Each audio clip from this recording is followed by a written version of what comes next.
Let's take a look at the Neptune 3 Max 3DM 3D printer by ELEGOO.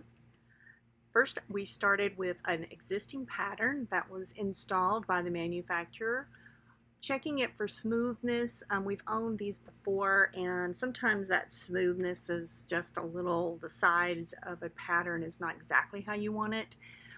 Doesn't appear to have the texture that you need.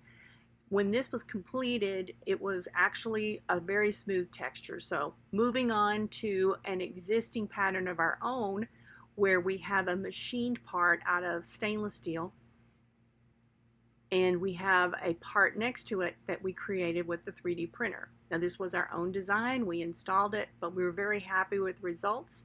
Again, the holes had exactly matched the sizes and no sag or drooping of the holes. And of course, the intent of us here was to get a part that was more lightweight, but yet strong. So I think we accomplished that. So again, another pass for this test. Next, we wanted to consider how tall of an item we could actually print. Now the instructions say that a 16.53 inch item is the maximum height.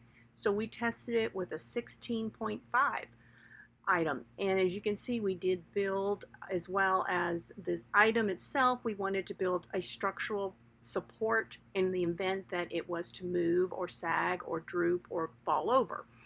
In the moment that we completed this, we were very pleased to see that all the holes were exactly the size we intended and no droop or sag. I hope you enjoy this review.